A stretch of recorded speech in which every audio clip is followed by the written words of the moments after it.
From this lecture, you should gain a better understanding of how to develop a simple story for your video. Look at how protagonist and antagonistic elements work within a story, how conflict comes about, the 3-act play, John Truby's 7 steps to story structure, and why you should use storyboards.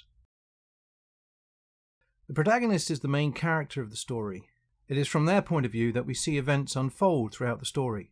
In simple form, there is just one protagonist, but there can be duo protagonists, such as in buddy movies, and multiple protagonists, such as in ensemble stories. For our purpose, we will stick to just one protagonist.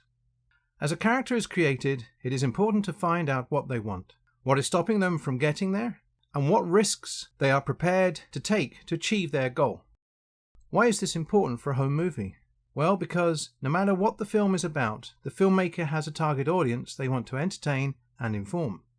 So it is important that you retain your audience's attention throughout. And the best way to achieve this is to set up a story.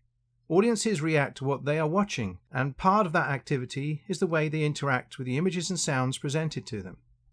So it is important to grab their attention throughout. They need to be intrigued, making them wonder what is going to happen next, and have they guessed it right from the clues that you've given them. And what most intrigues is conflict.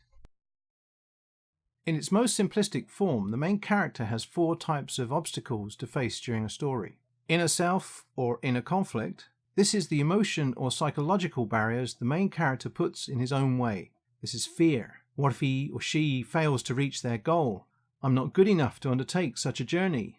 I'm not the right person for the job. Outer conflict, or physical bodily conflict, whereby the protagonist is inflicted physically from illness or injured limb that restricts their movements. Other people or creatures. Another person has the same goal as the protagonist and is prepared to reach it before them at any cost. Think of a romantic triangle where 2 friends are chasing after the same girl. Alternatively, it could be a creature trying to compete for the same space. Think of the shark in Jaws. The environment. Earthquakes, hurricanes, tsunamis, or the end of the world. Can our hero reach safety or stop the world from exploding? Tune in for the next episode. The protagonist of any story has a goal he or she wishes to achieve. Once the journey commences to reach this goal, obstacles get in the way. These are one of 4 antagonistic elements. When presented with an obstacle, the protagonist needs to change course or work around the obstacle until a clear path is once again seen to reach their goal. Again, once they are on their way, the protagonist is blocked by yet another obstacle, and so on until they reach their goal. This can happen many times during a long story, but 3 obstacles would be good in a short story. Think about how most jokes have 3 elements before you get to the punchline. Once the goal is reached, however, another barrier occurs, known as the gap. The gap is the difference between the protagonist's expectations of what they find on reaching the goal and the reality of what is actually there. In its simplest form, a story has a beginning, middle, and end. This is split into 3 acts. Act 1 is the setup where all the characters are introduced. Act 2 is the confrontation where most of the action takes place. Act 3 is where the resolution takes place. The protagonist achieves their goal with consequences, and all the antagonistic elements have been beaten, unless, of course, there is a twist at the end. Remember the gap. John Truby suggests that stories can have different movements or patterns from one another, including linear, meandering, spiral, branching, and explosive. Truby sees the story structure as containing 7 steps that the protagonist has to go through. First, weakness and needs, what is holding the hero back.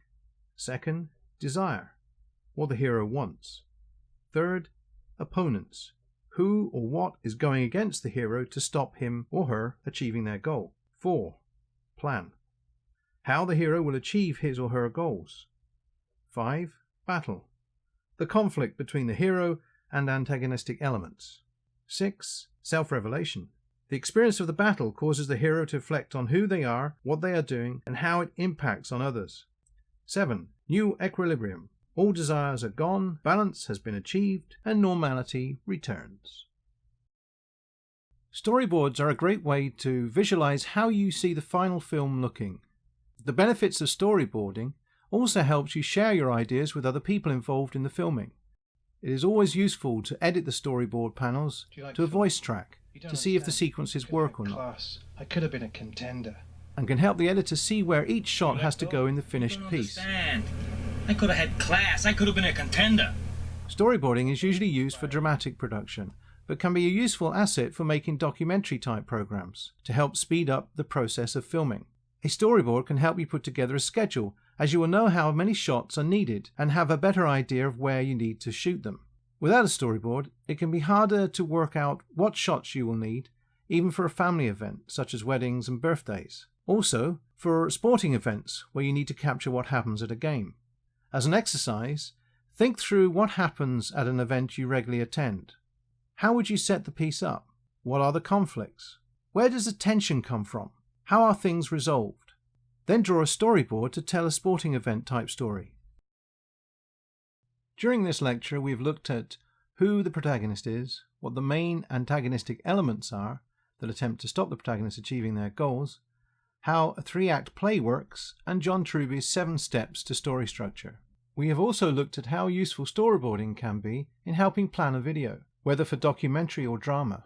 The key things to remember are the importance of working out what the story is that you want to record on video, so that your target audience can have an entertaining experience.